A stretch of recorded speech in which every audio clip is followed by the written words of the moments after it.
Ladies and gentlemen, welcome to the Extraordinary Family Life Podcast. We are your hosts, Greg and Rachel Denning. Just got back from an amazing day at the beach where, let's just say, some sun? I got a lot of vitamin D today. You know what I'm saying? Feeling good. Feeling nourished by the sun. Okay, I had no intention of sharing this, but I'm just going to share it just to ruffle some feathers. We do not use sunscreen. This is like a tangent in the wrong direction. Yep, wrong direction. This is not that everything. podcast, Greg. It's toxic sludge. It's a chemical, and people think the sun is like killing us. It's not. The sun is nourishing us. Giving us life. It's giving us life. It's amazing, and it has for many thousands of years. And now all of a sudden, people are like, "We need to put chemicals all over our bodies," and our skin is absorbing all those chemicals. And what's really damaging our bodies is the way we eat. That's the real thing. Now, and the chemicals. Now, just saying that, I'm going to get some hate mail, except and then we don't can get make a mail podcast anymore. about it. So it's getting people fired up tangent, here. But do your homework. Look into it. Read. Be open to it. Be like, oh, that's interesting. I'm going to consider it. I guess that's what my invitation is. Consider new ideas, because I mean, somebody comes out. You know who comes up with the sunscreen idea? Is people who sell sunscreen. And they're like, no, you need this to protect you. And man, they make millions. And everyone's like, oh, I need that. And then we buy it. And it's like, why are you putting all those chemicals on your skin? Anyways, okay, back to topic. We have been thinking a lot, for the last 23 years or more about this idea. But we're having adventures all the time. We're making big decisions often. As we've leaned into living an extraordinary life, we've leaned into making big decisions often. Yes. And I think part of a catalyst is while we were at the beach today, I got a really great question from a friend that sparked this conversation with us. And I think it's important and necessary to address here because it really is a key element or ingredient to the basis of our podcast, An Extraordinary Family Life.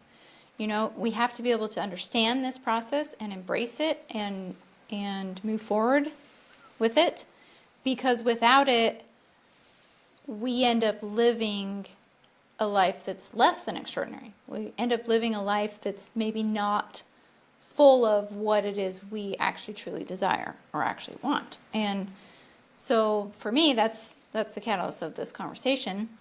I know you have some other points you want to address as well, but I'll just start with a question. I think it was essentially along the lines of, in the framework of just having adventures and doing things and going out and being exposed to new things and new places and new environments.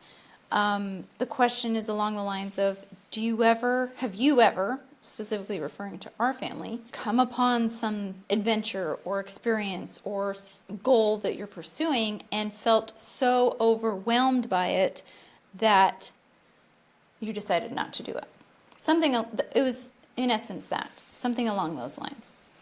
And that's such a really great question, because I feel that all of us have faced that feeling at some point where we want to do something, but then when we get to the reality of doing it, the challenge of it is so overwhelming, right? Like the word that was used, that we just are like, I can't do this. It's not possible. And so we don't do it.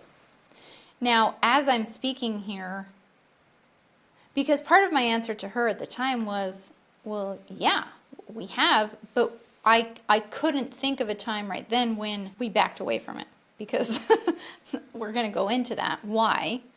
But that's just not how we approach things in life. Well, the why initially was my craziness. I just became a ready, fire, aim guy. That definitely plays a part of it. I would just go. Right. Like, no. Like, what about all this stuff? I don't care. Let's go. We'll figure it out. Yeah. And out the door we went. Yeah. And I started living like that at 16. And I would just, like, bold, crazy decisions. Didn't even think through logistics. I'm like, I am jumping out of this airplane. I will build a parachute on the way down. Like, and whatever. we're definitely not going to be talking in this podcast that that's a virtue and that's the way you Right. should do things. It's just the way That we was did enough things. to get us started Yep. for sure, I think. And that was part of it. When we started our crazy, unconventional life, we were both very young. We were in our 20s, and there was a lot of that. You were the impetus as far as that goes, and I just kind of was like, okay, let's go. And that definitely... I'm so grateful that you were at least willing to go along. Yeah. Good. Well, and so those of you who might be new to us or might not know this about us, Rachel's very much the logistics and the planner, and And the homebody. and introverted. Yeah. Homebody, like wants things comfortable and luxurious. In control. Wants control. A plan. Have the whole environment. Like, Yeah. let's not have any chaos or uncertainty here. No spontaneity. And I was the opposite. Right. I was the storm and impetuosity and no, let's just go have an adventure. Oh, that seems great. Let's go. Yeah. And luckily you came along, probably because I was such a force of nature, and you didn't want to get And abandoned. I was in love, and I, just was.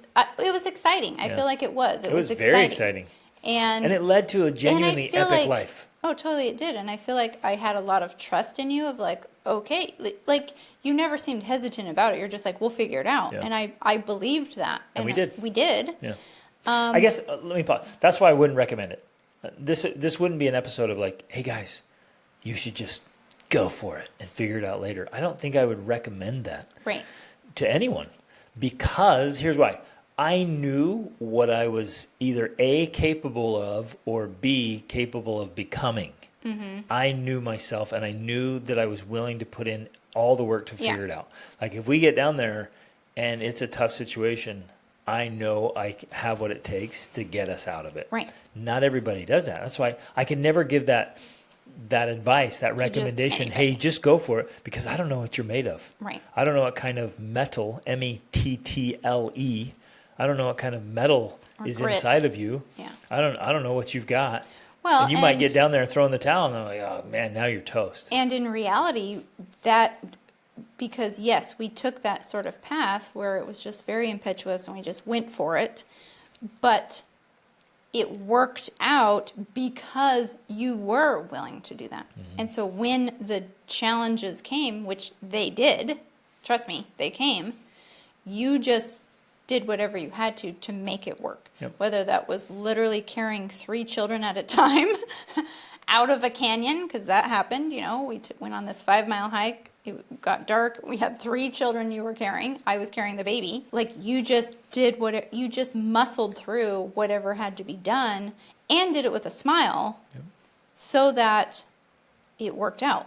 Which I think in this whole formula, that was a key piece, because if, on the other hand, we got to situations like that and you're done and I'm done and the kids are done and we're all just like, then it's miserable. Yep. We hate it and we're like, we're never doing that again.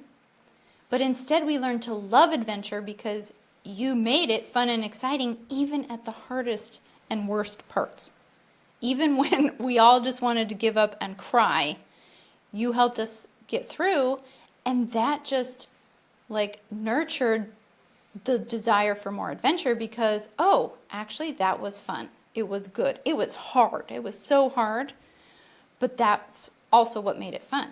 So that plays a huge role, and you're right. You can't just recommend that to everyone, because if someone doesn't have that capability, it's not going to work. Yep. Someone has to be able to have that mettle to carry everyone through when you get to the sucky part. Yep. Because it's going to happen. And I guess because at my core, somewhere along this path of from going from utter fear and incompetence and insecurity, I don't know exactly where it happened, but somewhere in that journey, I adopted this ancient belief of I'll either find a way or I'll make one. Like the stoicism. Yeah. I Yeah. will either find a way or I will make one. Yeah. And I live by that principle.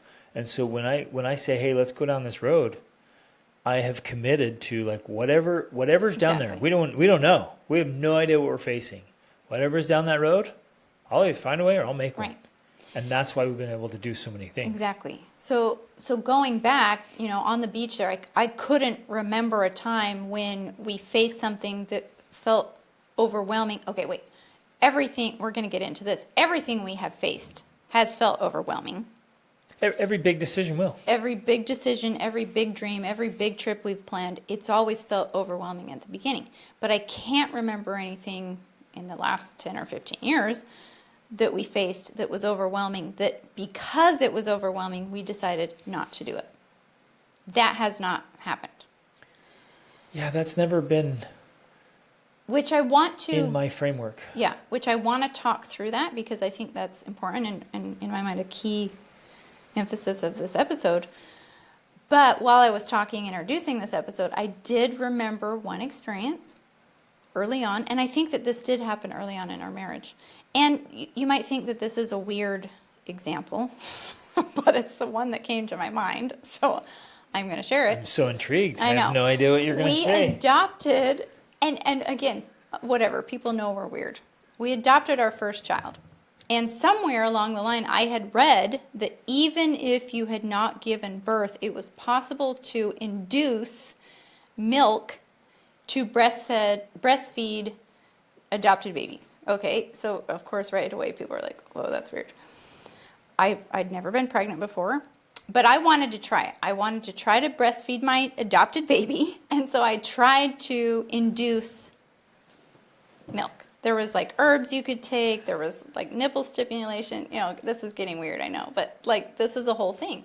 But when we there was even a kit I bought, like you could put milk in a thing and then you would like have this little tube that attached to your nipple. Like this is a whole thing. It's a whole industry. I remember trying it when we got her and it was just, first of all, if you've breastfed, you know it's hard. Anyways, breastfeeding's hard. Breastfeeding without milk, that's hard. Okay, it was way harder than I had even anticipated. Especially first time. Especially as a first time mom, right? Yeah. So I do remember that, like, I don't know, it was a week or two after we had got her. And I was just like, this is too hard. I'm not doing this. I can't do this, right? I remember that feeling. So that was the feeling that came up right now when I was introducing this topic. Because otherwise, I really don't remember things that we've decided to undertake that we backed away from doing because it was just too hard. Now, I do want to clarify in this, though. There are things we have decided not to do because we believed, we believed the amount of effort and work required to do it was not worth it for us for that thing. If that makes sense. I think this is important because that's different though. It's revealing, basically all we're ever doing here is like sharing what has worked for us. And what this example is illustrating is one aspect of how we make decisions. Like we don't back away because it's overwhelming. We'll totally back away if we feel like the exchange rate is what we call the exchange rate is too much. Like if it's going to sacrifice too much of our health or our family or happiness, we're out. Right. If we feel like, it's going to take this much work and the reward's going to be this small, like, that sucks. Tons of work for a small reward. We're out. But I can't think of anything either where we ever thought, if it's too overwhelming, we won't do it.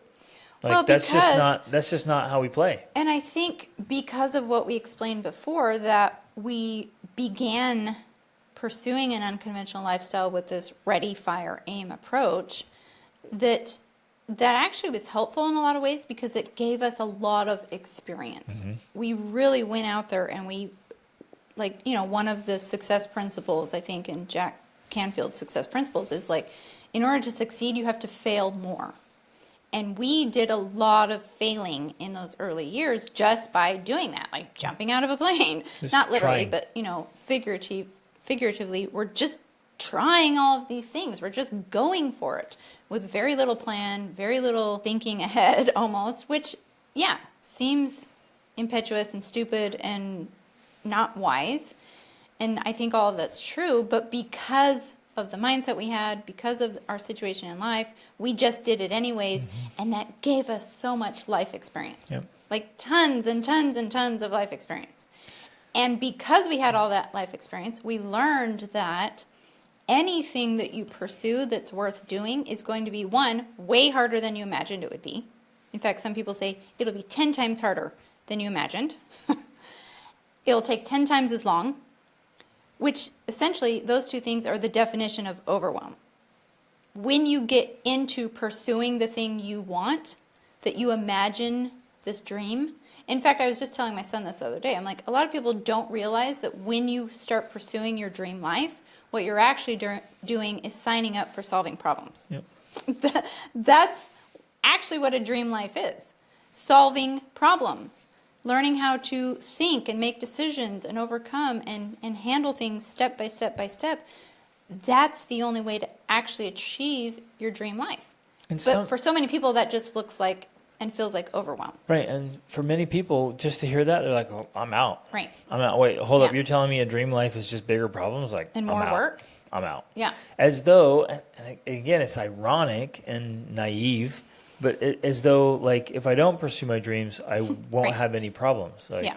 That's you still never will. gonna happen. You're still going to have problems. You're going to have problems. So you're like, well, if I chase my goals and my targets, I'm going to have problems. So I'm not going to. And so you stay home and have problems. You're like, Yeah. Well, either way you have problems. Mm-hmm. Either way you have challenges. So why not live an awesome life? Right. I don't get this. I truly don't. I cannot wrap my head around it. Why would anyone choose to live a boring life? Mm-hmm. I can't. And I've heard people talk about it, but still I'm like, I don't get it. If an awesome experience is available, why would you choose a boring one? Right. If a great life is an option for you, why would you settle for a lame existence? A humdrum, mediocre, boring it's ennui, right? It's just it's like blah. No stimulation, no excitement, no challenge, just empty. Right. Flat line. And while you say you don't understand it, on a psychological level, we do understand it because we know it's fear and essentially overwhelm that's holding people back. That is what's getting in the way. They don't want to be uncomfortable. They don't want change. They want what's familiar. This is what's always been done. They're kind of living unconsciously. So Yeah, a lot of it is sometimes I know why it's happening, unconscious. but I'm like, well, I still don't get like why anyone would actually choose that. If you're aware, you're like, hey, this is possible, and yeah, it's going to require some more work. I never in my mind would be like, okay, I'm out. Right. Like, what? No, man. And, I mean, essentially it's facing those fears and breaking down the overwhelm into bite-sized pieces, or rather, it's a lack of doing those things. Right. That's causing the main That's problem. causing the Failure of pursuit. Okay, yes, exactly. It's causing them to fail to pursue those things that they want because ultimately people do want those things. Right, because that's the People irony. want that. They'll sit and complain about their circumstances. I mean, they'll tell you just all the time. I talk to people every day, all day, and people are like, I hate my life. I'm like, or I hate this part of my life. I hate, or that's more of not like they hate their more whole likely life. it's not that they hate their life, it's that they hate their circumstances, or they're like, well, I don't like this and I don't like that. I'm like, okay, well, here's what you do to change it. Well, didn't one of your coaching clients just the other day say, you're just literally making my life harder, Greg? Right. And well, they all say that to me all the time. And because it looks like it. It looks initially more demanding. And this is what I explained to him. I'm like, hey, man. And this is what I explained to all my clients. Like, this isn't new. He's not the first one who's like, oh, this is hard. Like, they're like, oh. And we were there too. It looks like a lot of work. And some of it is, but the simplicity is on the far side of the complexity. The ease is on the other side of difficulty. Like, it's like setting up the system and putting it in place. Then on the other side, it's like, wow, it's actually easier. And better. Way better. And happier and more fun and so, like all of the things you want. I just get, exactly. I'm baffled. I'm like, wait, why would anyone not want to be happy, healthy, and wealthy? But I do get it because I am remembering, especially when we embarked on our initial journeys, like it was terrifying. And I think in one of our previous podcasts we talked about this thing that happens in your brain when you have a certain number of neural connections and understanding. Essentially, it's a form of wisdom, is what it is, that you're able to begin to recognize patterns. And we had talked about how, one of the patterns of pursuing your dreams is that you're going to face these obstacles that feel insurmountable, right? Now, the benefit we have, and the thing that we're talking about in this podcast, is we have learned through experience that that's simply the price tag. The price tag of the dream you want and the life you want to live are all of those obstacles you have to go through. Because those are the obstacles that will transform you as a person into the person who can have that dream life. That's the pattern. Now, it's difficult to see that, though, especially if it's like your first time, especially if you've never had that experience. And so essentially, when she was asking me this question on the beach, I'm like, yes, I'm sure there have been times, just like my silly breastfeeding example, when we came up across something and we were like, this is way harder than I thought it would be. But we have learned, and it started by us being impetuous, to not turn away from that because it's overwhelming, but to see like, this is the pathway. This is the way to actually achieving the thing that we want. And so now, in a way, not always literally, but figuratively, when we see those obstacles and that overwhelm, we're like, woohoo, yes, that means this is the right path. Bring it on. That means this is the way to achieving everything it is we want. Yeah. Even though it's still not fun, per se. Right. I got to share another pattern that I remembered. And I think this is really important. We also, when we started chasing our dreams like that, and we were facing our fears, because there was a lot of fears. Oh, yeah. I often remember getting on the other side and be like, that wasn't near as scary as we thought it was going to be. In fact, I remember that my fear of the thing was way worse than the thing itself. Yes. And that happened to us so many times, simply because we were trying so many things. It seemed scary, then we did it, and we're like, that wasn't very scary. We did it again. Oh, that seems scary. Then we did it, it's like, oh, it wasn't that scary. And whether it was facing the unknown or making changes or the driving fear of across failure. the border into Mexico for the first time. Right. All these are like, oh, there's a threat here, or that could happen, this could happen. And you get in there, and some things happen, and you're like, oof, okay, that was uncomfortable. It was rough. It wasn't near as scary or bad as we thought. So that was a pattern, I think, that got cemented in my psyche. So I started processing things differently. I'm like, oh, I'm feeling nervous or afraid. I'm like, wait a minute, but over and over and over and over and over again, endlessly, I was afraid of something and it didn't turn out to be that scary. So why am I allowing fear to dictate my decisions? And I want to drive that home right now, because in my observations and interactions with people, and this is a bold statement, but I believe it, the majority of people are operating through fear. They're basing so many of their decisions and their actions on fear. And these are, some of them are very big, but most of them are quite small. It's just these little kind of micro fears that create these micro actions or reactions. And so they stay very limited. And if you could visualize a person that's had 100 experiences contrasted to a person that's had 10,000 experiences, that is a vastly different human being. And they could literally be neighbors. And the one is like thinking like, oh yeah, we're pretty much the same. Me and my neighbor, we're the same. But the neighbor with 10,000 experiences is like, no, we're not the same. Like, we might as well live on different planets, man. Because when you have thousands and thousands and thousands of experiences, you can't not be developed. Right. You get the growth and the expansion, and you can't go back to your former dimensions. And so you understand mentally, things, emotionally, physically, socially, financially, spiritually, all of it. So you get things now because you've touched it, tasted it, felt it. Like, you perceive things in a way that other people can't. If they haven't experienced it, like, you can't. Right. You could watch all the cool documentaries online and all those great things, but unless you personally have go to experienced Africa the physiological effect and go on a safari, for example, you're personally there on a safari, and there's a lion right there next to your truck. Totally different than the nature show. Right. Even though the nature show's It's cool. awesome. It's great. Right. But being there is different. And I guess that's my point. Well, So then we don't have experiences mostly because of fear or overwhelm or worry or whatever it is. And so then we stay small. And so I wish there was some way, it doesn't exist that I know of. I wish there was a way just to see. I think I can perceive it now because I work with people so much. But you could see, like, if there was like some imaginary number over our heads, like this little halo of how many experiences you've had. sounds like a dystopian novel. Yeah, but- it sounds weird, and then we'd be like, oh, then we'd just be judging people, Yeah. and it'd go really bad. So I'm glad it doesn't exist.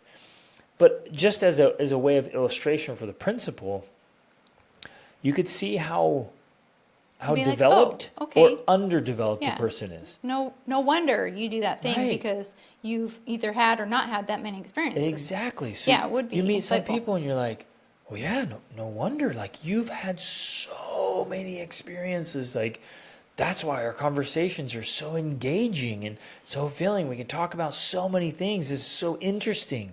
Wow. And you meet another person, you're like, okay, I understand a little better. You've literally done almost nothing.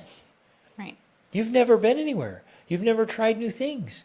You've barely read anything. You haven't had conversations with people who disagree with you. Like, you haven't pushed against your Your comfort zone. boundaries. Really, that's Yeah. the comfort zone.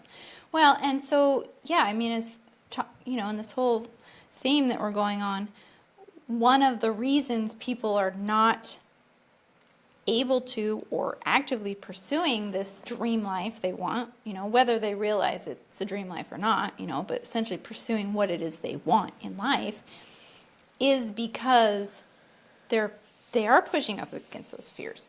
And the default for most people, including for us when we started out, is to back away from those fears. And they leave the boundaries in place. Yeah, exactly. Our default is to, oh my gosh, that's scary. I'm just going to retreat. Yep. But what we have learned firsthand again and again and again, that is literally the thing that ends up keeping you small. Yep. It ends up keeping you underdeveloped.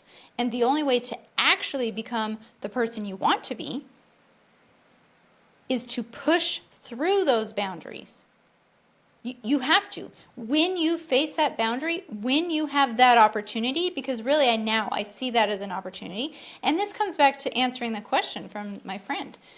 Like, now we have learned that when our family faces those boundaries, and it's happened, I've visibly seen it happen, where we all start getting a little nervous, and we're like, whew, and there's emotions coming up, and we're whew, feeling things. Maybe there's some tears, like it's happened. I'm like, okay, here we are. This is the edge. This is the edge of the comfort zone. What we do here and now matters so much. Because we directly and deliberately face the fear. Exactly. So you and I have learned to take that role of like, okay, yeah, legit, there's fear here, there's overwhelm, there's this. Let us break this down and figure out how we can move forward step by step by doing the one little thing that we know we can do to move forward rather than, oh my gosh, we're scared, let's go back to the comfort zone. Yep. That is the pattern that we have. I mean, we live by that now. Like, everything we do is essentially following that pattern. And that's the thing that has made all the difference. Yes. Like, everything we have in our life, everything we have pursued, everything we've become, everything we have achieved is because we follow that pattern. When we reach that discomfort, we know that that's the edge, and that is where we break through to the other side by facing the fear and moving through rather than retreating from Yep. it. And so when we see the barrier, when we see the limiting factor, instead of pulling back like you want, the brain, the survival brain's Right. like It's step away, automatic. step It's back, like go. natural. And so you feel it and you're like, you're like, wait a minute.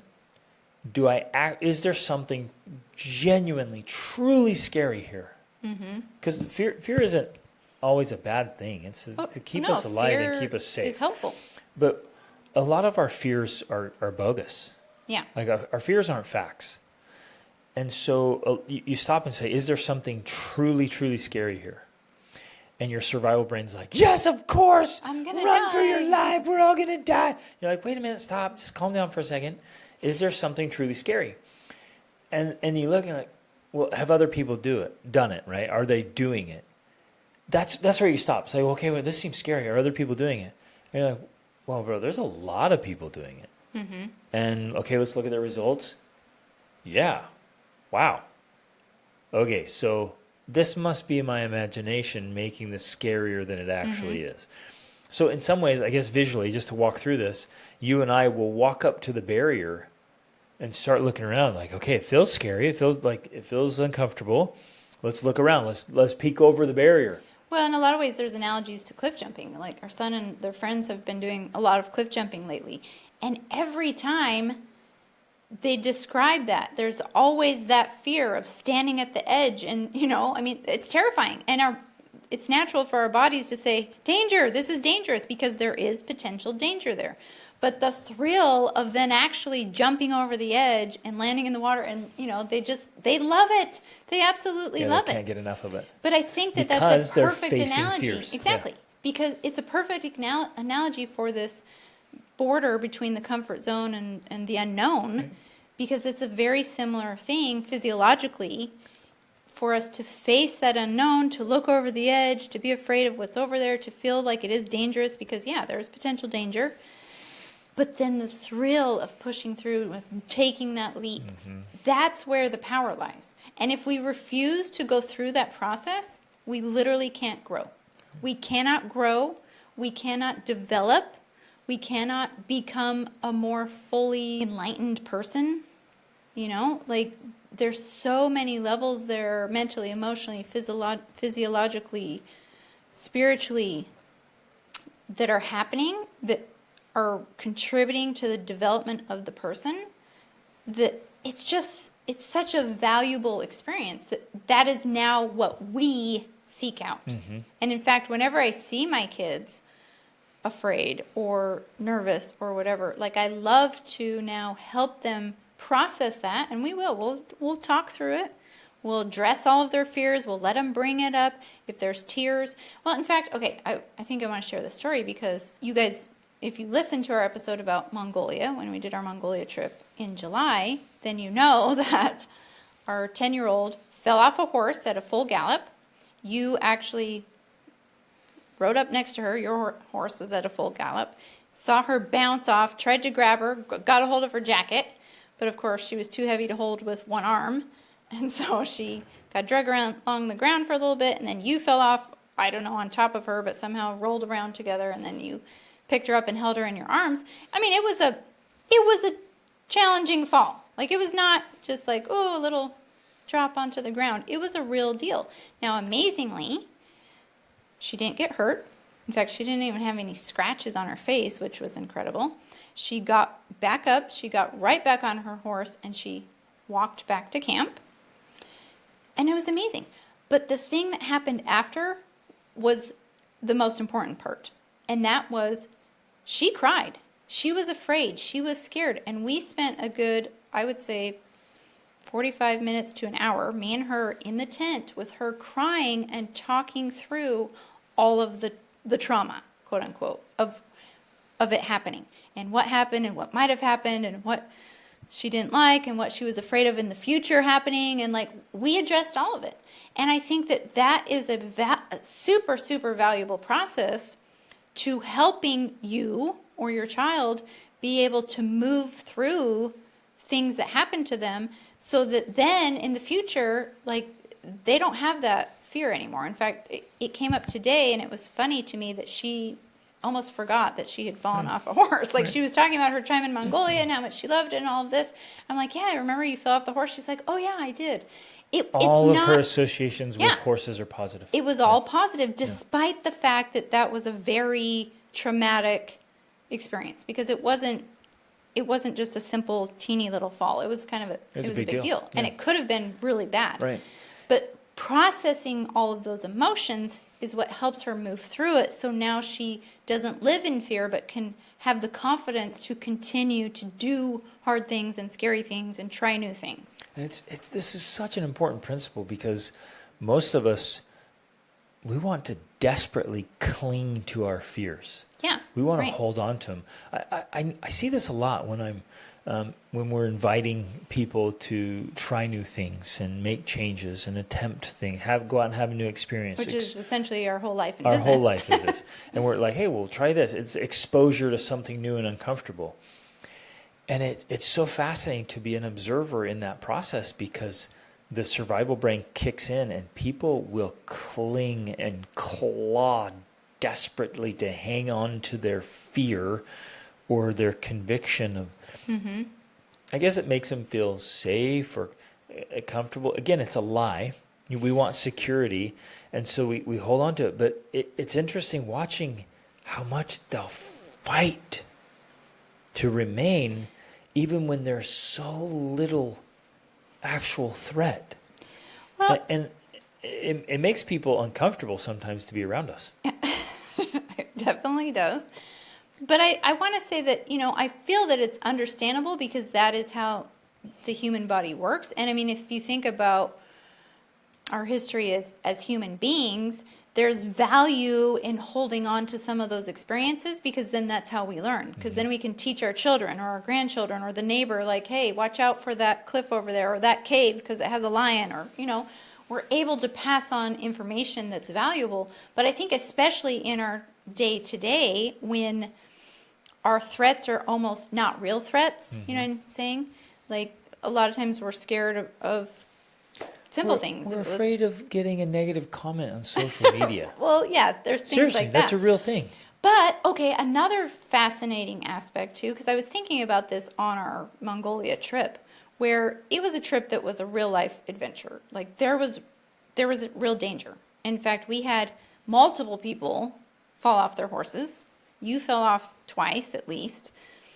It was a real danger. Now, there's a time and place, and in fact, it still exists in the world. The Mongolians, they're used to that. They live in this world. In fact, they would laugh at you guys when you fell off the horse, because they're just like, oh yeah, this is a normal part of our life. Like, we fall off the horses. But our society is so comfortable and easy now, and we literally have so little experience in... Everything's overprotected. Yeah, doing real dangerous, adventurous activities, that for some people, it becomes very traumatic when anything happens to them that's not safe and comfortable, right? So it doesn't matter what it is, something can happen, and because of our instinctual brain, we're like, oh my gosh, don't do that again because it's dangerous. And so I understand how and why it becomes a stumbling block for people and how it prevents them from doing other things. But I guess what we're trying to talk about in this episode is that we have to gain awareness of those things and say, okay, yeah, that happened. That happened to me, and I didn't like it, and it was painful, and maybe I have an injury from it, or maybe whatever, this thing happened. But if we allow that to then now define our future... Yes, or define us. Or to define us, that's where we now limit ourselves. Yep. And we may think like, well, it's not connected. Like, if I never do that thing again, it doesn't matter. But I think totally that we matters. have learned... Oh, man. Yeah, I think we've learned through experience that everything's connected. And if you have one area of your life where you're afraid to face it, you're afraid to embrace the challenge, it really does end up limiting you in multiple areas of your life. Absolutely. I guess here's a simple but real example for a lot of people. It's like, say you had a negative experience with a dog when you were a kid. Maybe you got bit by a dog. And so then you embrace this fear like dogs are dangerous. So then you grow up, you get, twice or three times your size when it happened. But you still have this old programming of dogs are dangerous, and so you're afraid of dogs. And you might be arguing like, yeah, I can go my whole life and be afraid of dogs. Like, I'm not going to be an underdeveloped person. I can still live a great life and be afraid of dogs and whatever. Maybe, but I guess I'd like to point out here is like by choosing to face that one and working through that one, it's going to unlock a lot of other potentials. It's going to, every improvement we make in one area has a positive effect in another area. Absolutely. So if I start with this one, and it's a simple example of like, wait a minute, I'm much bigger now. And are all dogs dangerous? Well, no, of course not. Are some dogs dangerous? Sure. but can I do something about that? Yeah, of course I can. You know, I'm a capable adult now. I'm bigger, and I understand dogs. I can start facing that. I can start approaching dogs. I can start petting dogs. I can rewrite the programming in my head. Doing that process is perfect because now you have a framework Right. to do it with all these other things. Exactly. I suspect that we as human beings are walking around with many, many, many examples of like that in our heads, in our psyche. All these fears, all this old programming, and we just need to go through and rewrite them, update them, upgrade them Right. again and again and again and again, because too many good people are just living behind their fears. Right. Well, and as you were talking about that, it was fascinating because in my mind I could see this process occurring of when you decide to face that fear and then you have to go through the process of bit by bit Yep. unlocking and figuring out how to move past it. There's all of these nuances of things that occur, one of which would be learning how to tell the difference between a legit dangerous dog and just a friendly dog. And when you have I'm afraid of dogs as the automatic approach to things, it's actually like part of your brain shuts off and you're not able to tell the difference between a friendly dog and a mean dog. And not even willing to think about it. And not even willing to think about it or face it. And that is an analogy of things that are happening in other areas of your life, because I've experienced this myself, that once you then go through that process, now, like you said, you now have a new framework of being able to approach other parts of your life in a similar way of like, well, wait, maybe even with my spouse here, I'm, putting up this thing of like, my spouse is this way all the time, rather than learning to see the nuances of how they're interacting and how, we can interact in a better way.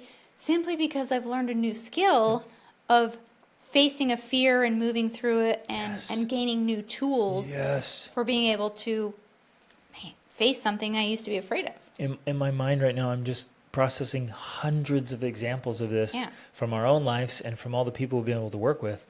Like, is it just coming up again and again, all these little fears, all these little limiting beliefs, all these little fixed mindsets that you're right.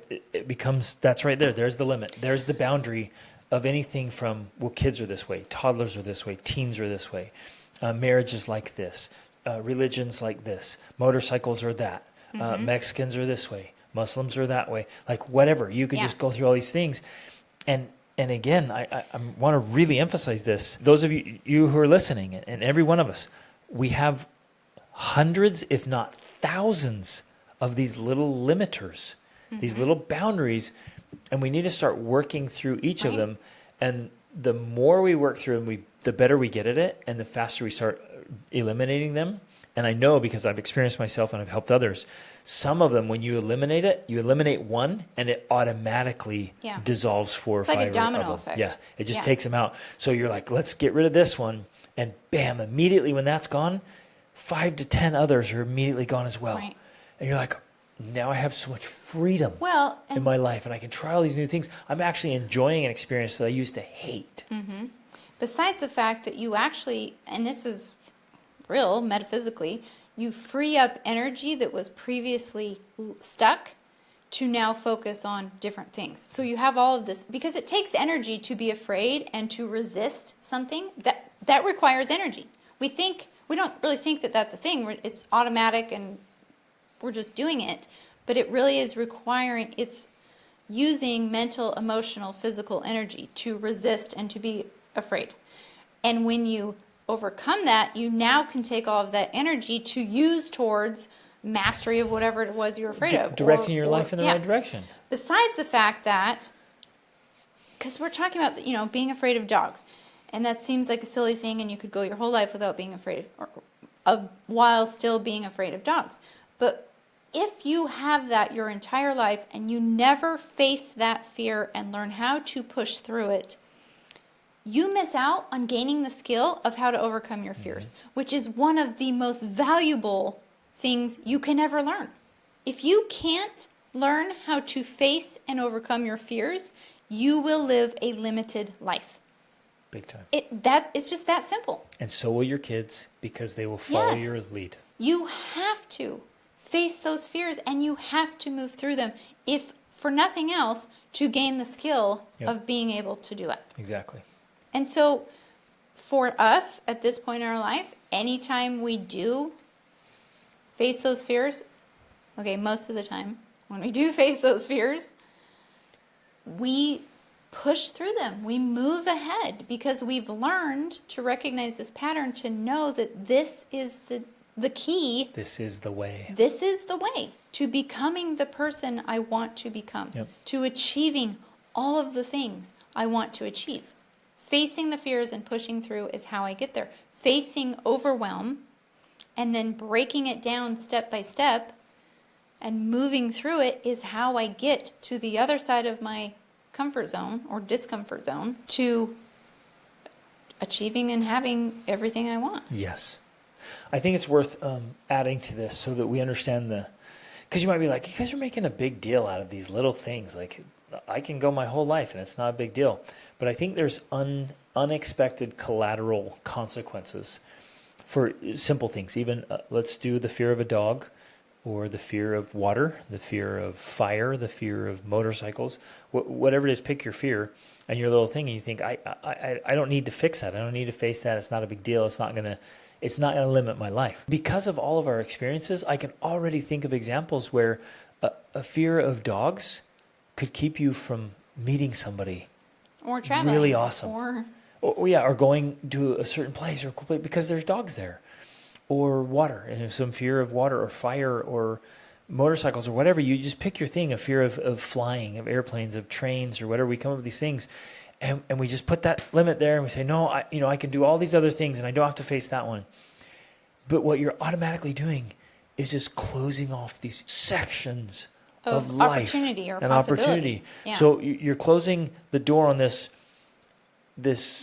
opening that goes all these opportunities across It's like the a portal. globe. It is a To portal. lots of worlds. Yes, it is. And you're closing that. Yeah.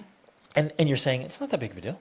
Right. Like I don't have. There's like a whole universe of experience over there. You're saying I it's don't not ever a big have deal? to get on a motorcycle or whatever. And you're like, well, yeah, but there's going to be portals Right. to all kinds of things, and we want to open up the portals. Well, and to bring this back to, I think, something pragmatic, for me, I've learned, because you're right. Yeah, there could be lots and lots of things you're afraid of. And it may never even be relevant or important for you to face every single one of those. But if you keep bumping up against something like that, you're invited to go somewhere. Oh, but I'd have to fly and I don't want to do that. Or you're invited to go do something, but no, I don't do that thing. Even if you're not invited, the passing thought of like, we should go there, and you go, oh, no, we shouldn't. It's scary, Yeah. right? I think for me, those are more of the clues The indicators. or the indicators that is the specific thing for you Yep. that you need to address. Yep. And for me, that shows up in lots of ways. It shows up as opportunity, right? If I have the opportunity for something and then I don't take advantage of it specifically because of fear, that's like, okay, I'm literally limiting my life and my portals by not facing this specific fear, especially because it's right here in my face. Here's what's concerning to me, because I've seen it so many times, is all of that is happening subconsciously or unconsciously. Yes, it's true. And we get to see it a lot because we're leading trips, having adventures. We're observing people all the time. We're coaching people. And so we're rolling along, an opportunity pops up. We're like, let's do that. And somebody's like, no, let's not. And it's unconscious. No, we're not going to do that. And I said, well, okay, wait a minute. Let's talk through this. Why? No, let's not. I'm like, hold on. Just take a couple breaths. Bring back your prefrontal cortex. What's wrong? Yeah, I just don't want to. Well, why? It's okay. Talk me through this. Well, I'm afraid. What are you afraid of? Oh, this thing. Ah, interesting. Why are you afraid of that? Well, when I was a kid, this. Okay, there it is. But all of that was subconscious or unconscious. Mm-hmm. I see it all the time. So even those of you listening, you might be listening to podcasts and say, yeah, that's great, Dennings. We're going to do that. That's fantastic. But first, you have to have a very heightened awareness of what's going on. You're literally choosing not to do things or choosing to do something else, And if you stop and really think through why you're choosing something else, it's because you're afraid of the thing you really want. Right. But it's all happening so quickly and so subconsciously, unless somebody's there to say, hey, wait, why not? Well, and I think that that is a key, because I know we've talked, I've mentioned in passing about being able to break it down into step-by-step actions. That's a key part of this, because when you can vocalize what it is exactly that you're feeling and what it is that you're afraid of, when you can name that thing, there's a lot of power there. Because now, I've even noticed for myself that sometimes just naming it all of a sudden is like, oh yeah, that's silly. Why am I afraid of that? That's not really that big of a deal. And then you realize, okay, you know what? If I do this small little action, this big, huge thing is not going to happen. We tend to catastrophize. Yep. And you're like, okay, I'm going to take that small action. I can do that one little thing, And we might think that, well, that's not a big deal because I'm really afraid of X, Y, Z. Well, as long as you can take one step in the right direction, you're on the right path. That is a part of facing the fear and breaking down the overwhelm, is just by moving in the right direction instead of, like we talked about, moving away from it. Yep. It's the moving away, that's where the danger lies. Yep. The more we move away, the worse off we'll be in the long run. We have to move toward what we're afraid of rather than moving away from it. Especially because we've seen this, and maybe those of you listening have experienced it. When you step back, your limiters, they follow you. Yeah. And they start to enclose you. Yeah. And you become more afraid In and fact, more enclosed and more isolated. Yeah, we know people or know of people who have done that continually again and again, to a point where now leaving their house Scary. is scary. Yeah. They're afraid to go out because, in fact, I noticed this with myself actually, and I think particularly around COVID or something. Like, I was used to grocery delivery, Amazon delivery. Like, I was in my house all the time. We travel the world, right? But in some ways that's very different than just living your normal life. And I remember actually like going out to the store and being like, interacting with these people, this is so terrifying, or whatever, it's silly, but like that's the natural state. Yeah. If you refuse to engage with the world, If you keep retreating. and all the things in front of you, then your world just gets smaller and smaller, and so more and more and more things become terrifying. Yep, exactly. But the more you engage with the world, the less terrifying it becomes. Now, some of you are listening to this and hearing our examples, you're like, that's not me, I'm not none of those things. But I've legit have had conversations with good, successful people who were afraid of the ocean, or were afraid of mountains, or afraid of rainforests, or rivers, or whatever.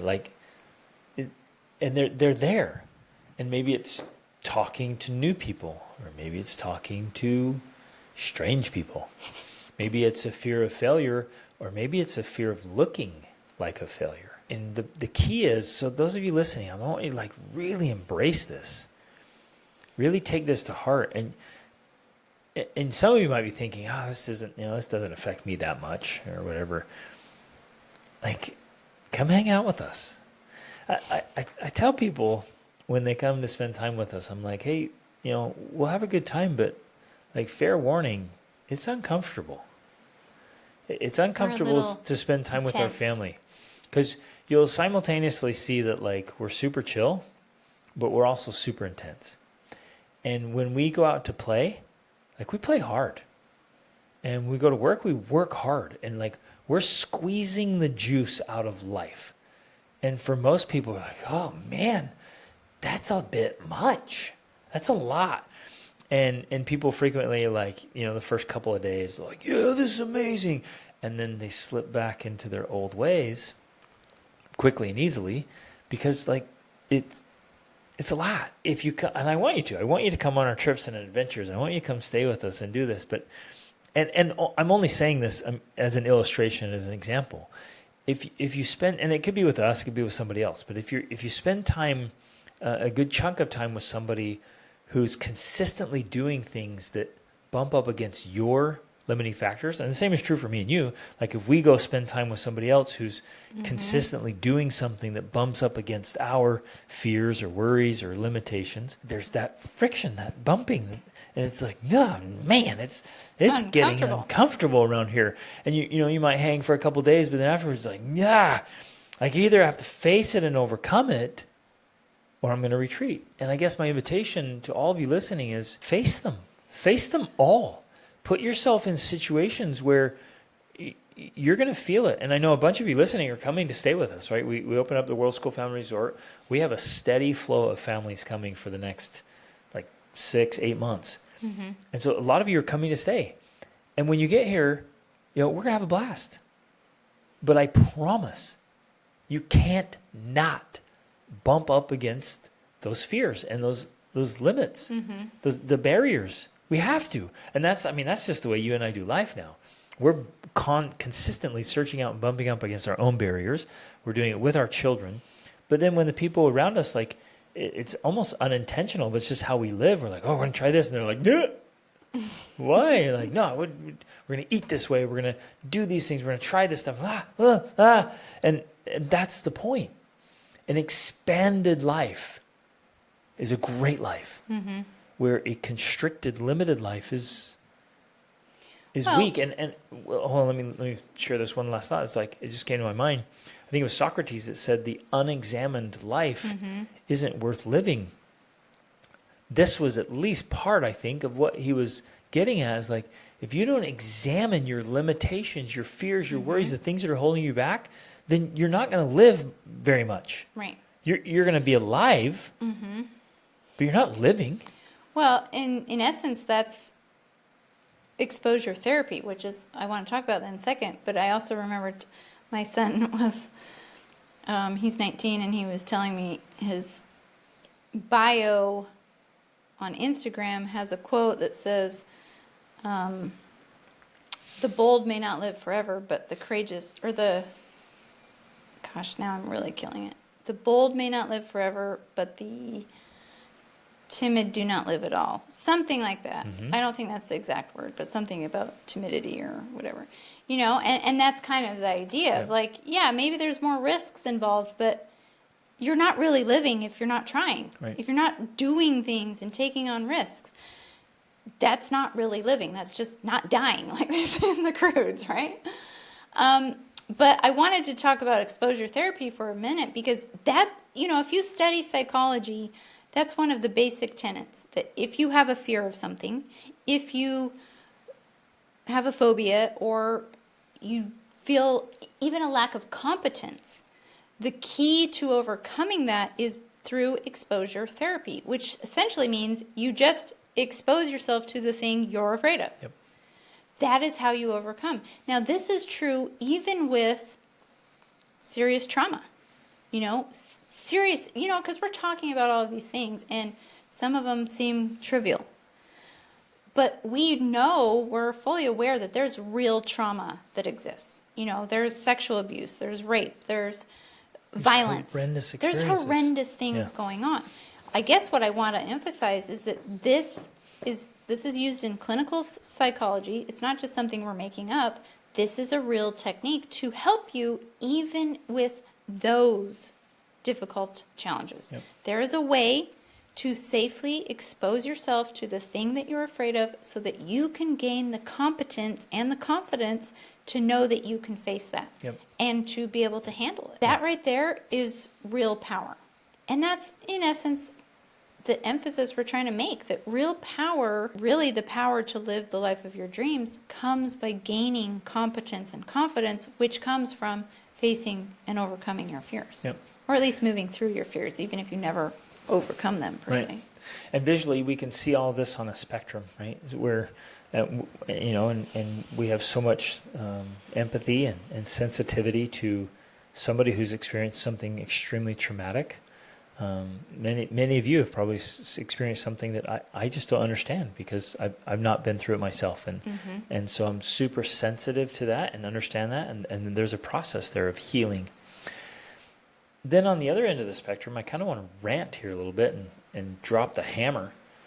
Like many of us, as full-grown men and women are walking around with these like pathetic little fears and worries and concerns. We have these little limiters in place that are absurd. And this is one of my favorite things about coaching when I'm coaching people is we get to examine and expose these things, and you kind of bring them out to the light.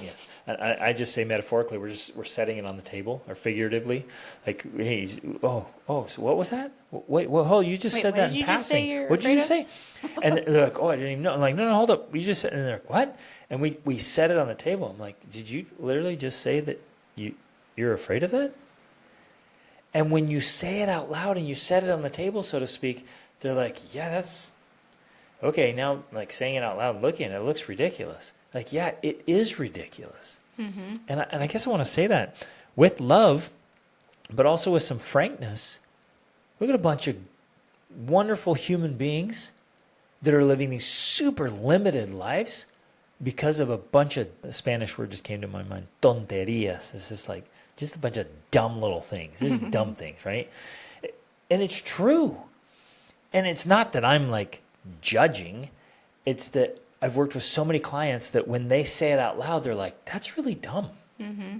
That's really silly. It's kind of pathetic. Like, why am I still letting that be a factor in my life? And so right now, I to those of you listening, I want to give that invitation, like, examine all those things. Look at them. Say them out loud. Set them on the table, so to speak, and be like, well, that's lame. That's super lame. Why am I letting my life be limited and restricted because of all these little dumb things? Yeah. I'm done. I'm going to be a grown man here, or a grown woman, and stop being childish about what some random person at the store might think of you if you do something. Or if we bring those things out on the table, and they are a big deal, because there are going to be some of those, excuse me, then we go through this process. Yeah. We go through this process of walking through, what are we catastrophizing here? What are we thinking is the worst case scenario that's going to happen? And convince ourselves that we're right or that we're wrong, and kind of dispel that fear by speaking about it and talking through it, so that we can really bring clarity to what it is that we're afraid of, mm-hmm. rather than, because it's interesting, there's another theory in psychology that's essentially floating anxiety. Free-floating anxiety. Mm-hmm. And it's basically where we have this fear or anxiety about something that's not really attached to something. And in a case like this, like if you're being chased by a lion, that's not free-floating anxiety. You really have a reason to be afraid. And that's a real threat. And that is a real threat. That is a real cause for fear. Mm. But if you're standing there completely safe and you're thinking about being chased by a lion and you're afraid, that's more, it's not exactly, but that's more an idea of free-floating anxiety, because there's no lion around. Right. There's no threat. There's no real concrete threat that is threatening you right now. So when there was a squirrel. Again, I say that as a silly example, but sometimes like, there's a squirrel. You're like, what is that squirrel going to do to you? So really all we're afraid of is the thing that might happen. But when we can that's our vocalize overactive imagination creating things that aren't real. And we come back in a way to reality, and we're like, oh, okay, yeah, actually that is just a squirrel, or it is just some water, or it is just a stranger, a cute little dog. Then we realize, okay, here I am now in the present reality, and I actually don't have anything to be afraid of.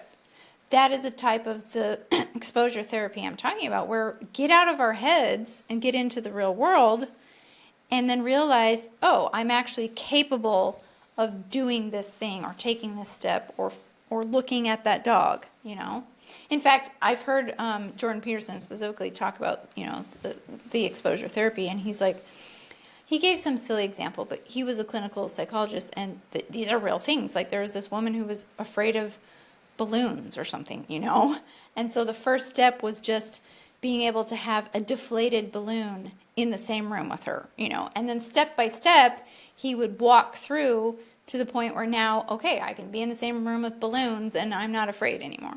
Or an elevator. You know, they're afraid of being on an elevator. In fact, so afraid they couldn't even look at the elevator. And just step by step, you'd be like, okay, we're going to walk down and we're going to look at the elevator, you know. And little by little, as you take those steps that you think you can't take because you're so afraid, that's how you actually get over being afraid. We live in such a comfortable time, such a luxurious time. I love studying history. I just absolutely love history, and I love historical fictions. And as you look across, what's written history, you realize like our time is so luxurious and so easy and so comfortable. It's like it's unheard of. It doesn't take much. You don't have to be a historian to realize like this is unheard of. This kind of comfort, so comfortable in fact that we can get all worked up about silly little things. And then when you start contrasting it, you realize, man, my fears that I think are so real, at least feel real to me, they're actually ridiculous, and they're not a real threat at all. Like the things, especially when contrasted against history, Right. and the real things that real people were facing. Obviously, World War II is an example. Those are things. There's lots of stories and books available, and you just read those stories. You realize, okay, like, well, dying from diseases and childbirth, and you know, I mean, there was all sorts of things. So much, and then you realize, well, my little problems are genuine Mickey Mouse problems. My little fears are Mickey Mouse fears. That, for me at least, has been helpful. Again, we're trying to share here what has worked for us. That, for me, has worked a lot. When I'm like, man, that's scary. And I think, hold up, like, Going to war would be scary. What would Dietrich Bonhoeffer think about my little fear? Like, give me a break, right? And he's trying to figure out how to assassinate Hitler. Yeah. And a good guy. He's plotting multiple assassinations of Hitler and the Nazis. Like, and he chose to go back into Germany to fight. And ended up dying in a German prison. Right. So, like okay, let's have Put a in perspective. contrast here that puts it into perspective. And let's face a lot of these. Now, you guys, if you're new here, welcome. If you've been around, you know I'm a tear the Band-Aid off kind of guy, and baby steps are for babies. Let's take some big leaps. And with a bunch of these small fears, you could do that. You could take a bunch of leaps. And no, I've done this, and I can recommend this because I've done this. You might line up a list of these little fears you have, little insecurities, and crud, you could face 5 or 10 of them in a week. You could orchestrate an experience that just completely annihilates several of your fears in one swoop. Gone. Like they're no longer part of your life because you went in hardcore, faced them all, came out the other side and realized, man, I should not have been afraid of that. I should not have let that thing hold me back for months or years or decades even. Like, how ridiculous. And you lean in, and I've done that. And I've done it with my kids. We've deliberately gone and chased down big things, and you come out the other side realizing, okay, I no longer need to even be concerned about that. I don't need to give it a second thought. It's gone from my life. So lean into that kind of stuff, man, because living an extraordinary life is worth every effort. It's worth whatever it costs us. It's worth facing all the fears that are keeping us from that. Right. And a lot of you are just rolling along, held back, literally limited by these fears and worries and insecurities. Overwhelm. I mean, all this stuff.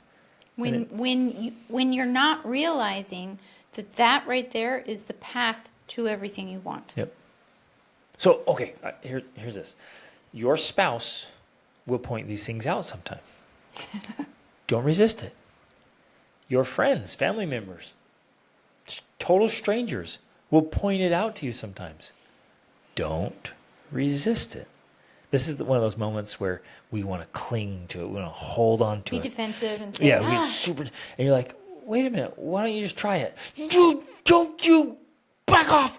This is my thing, and I'm keeping it for the rest of my life. Because this is why. Yeah. Like, no. If a coach or an experience, or I mean, you're out somewhere and you take a guided tour, and the tour guide's like, okay, let's go do this. And you're like, ah! Like, be open That's to your sign. that. Yeah. You're like, okay, say yes. Say yes. I love like taking people rock climbing and rappelling, cliff jumping, like things like that, because they naturally induce fears. It's an experience, especially rappelling, man. Just see people just they're trembling like a leaf in the wind at the edge of the cliff. They're totally safe. They're all roped up, and they're like, there's just something scary. I still get scared when I lean over the back of on the rope and I'm looking at my gear and I'm like, oh, I'm going over. It's still scary. But you do things like that because then it helps with the other things. Right. I wholeheartedly believe, and what you said earlier just nailed it. But like one of the worst things we can do is live within limits. Stop right there. Live within limits. Yeah. That's one of the worst things we do. Right. Because you condemn yourself and your posterity to your current limitations. It's like the flea. Yeah. They did a study. And they took all these fleas and they put it in a jar, a little 3-inch jar, and they put the lid on. Fleas can jump 10,000... 200 times. 200 times their height? Their own height, yep. Okay.